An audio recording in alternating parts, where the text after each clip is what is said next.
Hey world, what up? So based off the NBA trade deadline, we have seen a couple roster moves when it comes to free agency acquisitions, let alone NBA trades. One of the big ones we'll cover a little more in depth was Victor Oladipo, that trade to the Miami Heat. Now, Victor Oladipo, who was with the Indiana Pacers the last two seasons, has been hurt, and pretty much we've seen him become a two-time All-Star in Indiana after flourishing away from the Oklahoma City Thunder, which that did not work out with Russell Westbrook whatsoever. He flourished with Indiana as a two-time All-Star, and then with the last two seasons, Victor Oladipo has been hurt and not performing as well, especially in the playoffs. So ever since we've seen him traded off to the Houston Rockets, part of that Karis LeVert deal, Karis LeVert is now back to being healthy and he's doing his thing. With the Rockets, we already know with the James Harden experiment, they had to blow it up. Yada yada. They're rebuilding. So they finally traded away Victor Oladipo to the Miami Heat. And this is a great move for Miami, as we all know about this, because the Miami Heat were targeting both Victor Oladipo and Giannis Antetokounmpo during next free agency coming up. But we already know Giannis Antetokounmpo signed that 5-year max extension with the Milwaukee Bucks. And Victor Oladipo in this situation now with his contract about to be expired this season. This was ideal that the Miami Heat made a move to pick him up for a great bargain. The Miami Heat did not have to give up Tyler Herro, did not have to give up Nunn, did not have to give up Duncan Robinson or any of those key young assets. So the Heat are in a great situation as of right now. Victor Oladipo did have his debut with the Golden State Warriors versus the Miami Heat last night. The Miami Heat were able to win that 109-116 matchup. Victor Oladipo did start the game and gave around 23 minutes, and within those debut of 23 minutes, he would give you around 6 points, 5 assists, and around 3 rebounds or so, somewhere in that mix. And he's getting acclimated within the team and the system. So this is a huge move for the Miami Heat, who are trying to get back into the NBA Finals, let alone make a deep playoff run. We're going to cover more here on First Take about the acquisition, about Miami Heat picking up Victor Oladipo, and cover a little more depth upon this and where the Miami Heat are at in the rankings. East Big Three worry about Miami. Yeah, absolutely. Miami, it's a big four now. Let's be honest. Miami underachieved early. We knew that, regression to No, it's not a big four. It's not.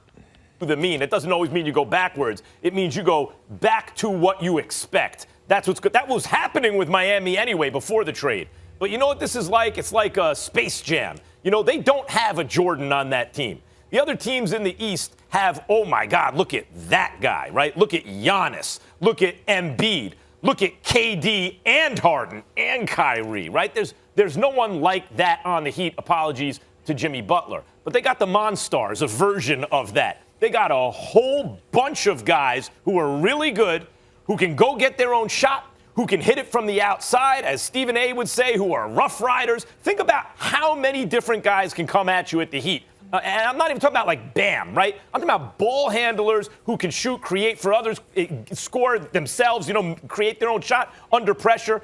Obviously, Jimmy Butler, and we saw in the playoffs last year, Tyler Herro. You add Oladipo to that mix. I mean, those three would be enough to be like, oof. But you also still have Dragic, and you still have Kendrick Nunn. You have 5, 6 dudes. I didn't mention Iguodala because he's old and he's not that kind of player, but he's still a valuable piece. You have 5, 6 dudes coming at you in Miami that way. There is no KD. There is no Harden on that team. There's no Giannis. But you got a whole bunch of guys who can really play. They're going to be a problem, and I would not call the East a big three anymore. I'd say it's a big four. Let's cover this step by step. There's always been 3 main teams in the Eastern Conference with the Nets, the 76ers, and the Bucks from the beginning of the season to now. Now the Miami Heat, they've been coming back up in that picture, and especially bringing up Victor Oladipo, and we've seen their players become healthy. So the Eastern Conference has 4 main tier teams: the Nets, the 76ers, the Bucks, and now the Miami Heat. The Nets, 76ers, and Bucks are in the top 3 standings in the Eastern Conference, and the Bucks are 3 games behind the Brooklyn Nets for the first seed. So they're in that mix. Now, if you're looking around 4 to the rest down, that's around 6 games behind the 3rd seed. The Miami Heat have been atrocious since the beginning of this season. They've been as low as a 13 seed alongside with the Toronto Raptors, but the Heat picked it back up. And then now they're in a position to where they are the 5th seed in the Eastern Conference, sitting at a 25-24 record, winning 3 games in a row, one being with the new acquisition of Victor Oladipo.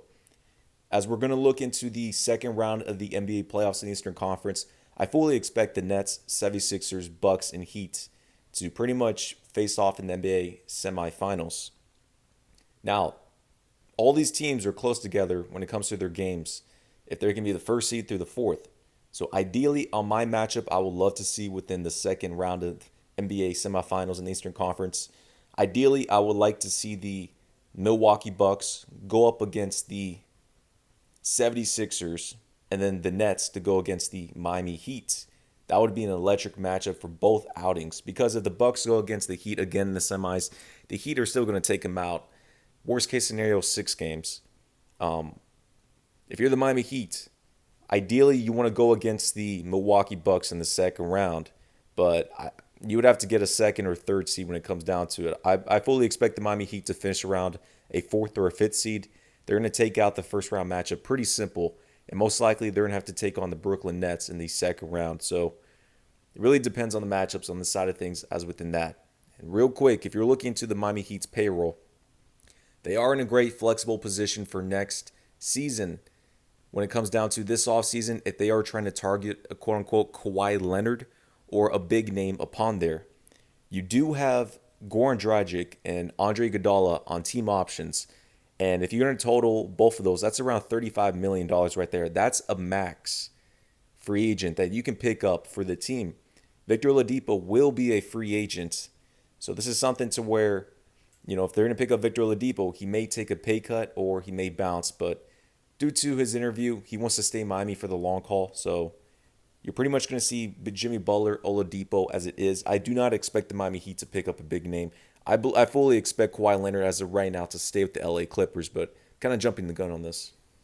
Not sure about that. And I'm not saying you're wrong. I'm just not sure. And here's the reason why I'm sure, and I have the right to sit up here and be a bit indecisive.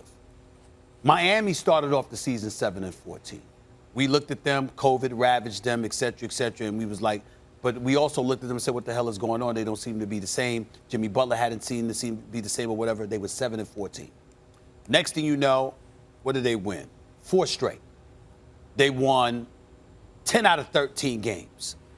They ended up 517-17, and we said, here Miami come. I actually took credit. I said, you know what? I called them on the carpet. I motivated them because you know how important it is for me to be in South Beach. I mean, I'm still miserable over the fact that last year's NBA Finals was between Miami and LA, which was my dream matchup, and it was a bubble play. I mean, could you imagine us in June? We would have been in South Beach and la. I mean, your prayers have to be specific. You got to make them specific. Listen, that's the only thing that, listen, the Lakers are a different town. When the LA's a different town when the Lakers are special. You know that better than me, you and Molly, because you both lived out there for years. The Clippers can be successful, but there's something different about LA when the Lakers are successful. It's just something different, okay? But the consolation prize could be the Clippers. It still puts us in L.A. at the Staples Center. I'm good with that. And then we talk about Miami. I'd be good with that, too. Here's the problem. Once again, 4 straight. Then they won 10-13. They got to 500. Then after they got to 500, Max, they won 5 straight. Okay?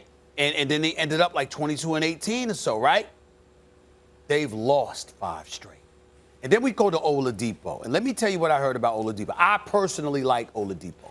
I like him. I think he's been through a lot. I think before he got injured, he was really ascending in this game. And I believe in the brother.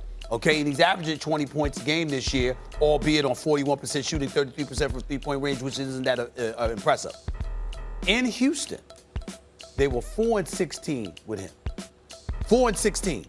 And let's also not forget, you got people in there that didn't mind him being gone. They didn't mind him being gone. And so we got to take that into consideration as well. Now, I don't know what's going on, and I'm not here to cast any aspersions on them. Again, I like the brother. I believe in him. I think he's got a lot of potential. The minute he gets back healthy, he can be a star again in this league. I'm just not figuring out how what I've seen from Oladipo is going to work this year in Miami. Well, you got Duncan Robinson. You can take him off the bench. He's a sniper. I didn't even mention Duncan Robinson. Who can shoot the lights out. I'm glad that Miami would have been stupid to give up Tyler Hero. Don't you dare give that brother up. You hold on to Tyler Hero. And kudos to Pat Riley, man, because he did not give in at all whatsoever to the Houston Rockets. He actually waited to the last second to where the Rockets knew that Oladipo was on an expiring contract. So basically, they would lose him from nothing. So Pat Riley didn't budge, and they kept Tyler Hero. So that's crazy as it is on that part. I'll give huge credit to the Miami Heat. Now, when you're looking at Victor Oladipo fitting within this team, you already do have Duncan Robinson sitting at your 2, Jimmy Butler at the 3, and then Tyler Hero is going to be coming off the bench. Now, your 1, do you have Goran Dragic or none starting at the 1, or alone from that? Are you going to have Victor Oladipo as your starting point guard? So they're in a position to where the Heat they're very flexible. They can put Oladipo off the bench as a 6-man, or they can bring him in to start off. Him and Duncan Robinson are the future in Miami as far as I'm concerned. Jimmy Butler is now, and I believe in Jimmy Butler. I believe in him. Jimmy Buckets, I believe in him totally, okay? And Bam Adebayo is who he is. I'm just saying I'm not sure what Victor Oladipo does for this team this year. Next year and beyond, if he ended up staying, that would be different. Well, Stephen A., if you're looking in the finals, Jimmy Butler bringing up a 40-point performance, Game 5 of the NBA Finals, gassed out there. He could have used another elite veteran scorer out there, like a Victor Oladipo. So, do I expect the Miami Heat to face off in the NBA Finals this year? No, I do not. Do I expect them to make a deep playoff run? They could, but they're going to sit out a 5th or 4th seed, and they're going to face off the Brooklyn Nets in the first round. So I fully expect the Brooklyn Nets to take out that Miami Heat team in 6 games or so. Now, if the Heat take on the 2nd or 3rd seed and they take on the 76ers or the Milwaukee Bucks in the second round, the semis, the Miami Heat are favored to beat the Bucks, of course. Against the Philadelphia 76ers, that will be a close one, but I would still pull for the Miami Heat to win that series. So the Heat, as of right now, they got to get on a winning streak if they want to take on that 2nd or 3rd seed to go from there. But right now, as presently constructed, I've got my suspicions about Miami this year. He was the with best. Victor Oladipo. Oladipo was the best player, clearly the number 1 player on a good team in Indiana, right? Yes, absolutely. He was very good in OKC. He was ascending. Now, injuries set you back. But this year, it's going to be another ascension, right? Like little by little when you come off an injury or when you miss time. I just think next year and beyond is fine. This year. And you got to remember Victor Oladipo, when he was with the Thunder, they were not a championship contending team. They knew they'll be bounced in the first round. So, and you're playing with a ball-dominant guard with as a Russell Westbrook, you're not going to get too much out of there. That's why Oladipo did not shine. Now, after the Oklahoma City Thunder experiments, when he went off to the Indiana Pacers, they were a team that gave him the green light that he could be a quote-unquote star because they were always a middle-of-the-pack team with Indiana. That's why he shined the most, but injuries did occur at the later end of his tenure with the Indiana Pacers. Now going to the Houston Rockets, that was a terrible situation. They were rebuilding, and they were losing out there. So there's no true motivation. There's no true goal. There's no really happiness on his side of things. He was ready to get the heck out of Houston. Now coming to the Miami Heat, he's now in a position to where he's on a championship contending team.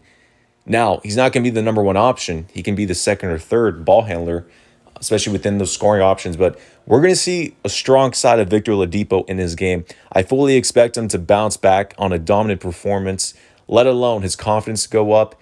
And basically, he's going to look like an all-star out there. I fully expect him to look back into the 2018 Indiana Pacers Victor Oladipo. I fully expect that.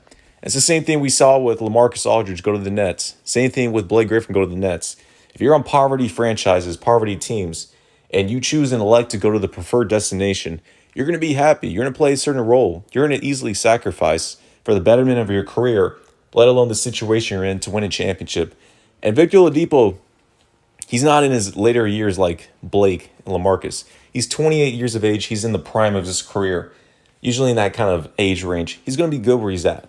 That's why I fully expect him to re-sign with the Miami Heat, and him and Jimmy are going to make some runs. There's a question mark. Even if I agree he'd probably be better next year than he is this year, but he's additive to this team. Think about what you just said. Tyler Hero, who showed me something in the playoffs last year, he stepped up. Mm-hmm. He was a great player. Like, he was a good player who turned into a great player. I'm not letting go of Tyler Hero. Tyler Hero's a future star. Duncan Robinson's excellent. Jimmy Butler's excellent. Bam's excellent. You say no problem with those guys. No problem with those guys. Iguodala as a veteran guy who can absolutely do be on any team. We're up to 5 already, right? So who are we talking about? Dragic? What do you think of Dragic? And now Oladipo? You've got so many guys coming at you. Look, again, none of them are scrubs. All of them can play. I'm not saying anything negative in that regard. What I'm saying is when we look at the Eastern Conference, Brooklyn, Milwaukee, and Philadelphia, I'm looking at Miami and I'm saying, okay, it'll be an interesting series. But Miami right now is what I viewed them as being last year. We were all wrong last year because we didn't see them going to the finals, even though I picked them to beat Milwaukee, and you did it. Actually, I did because I picked them to beat Boston, too. Yep. But the point that I'm trying to... Overall, should the Nets be worried about the Miami Heat? Not really. The Nets aren't really worried about anyone in the Eastern Conference because Brooklyn is a three-headed monsters with Blake Griffin, LaMarcus Aldridge, and great pieces on their bench. So the Brooklyn Nets right now are the heavy top favorites to pretty much wipe out the Eastern Conference. The Miami Heat will be a challenging team if they were to face in the second round, but the Nets are good. They have enough monsters as it is. For the Bucks and the 76ers, yes, they should be worried about the Miami Heat, let alone they did bring in Victor Oladipo. So as of right now, depending on the standings, we're going to see these are the top four teams in the Eastern Conference.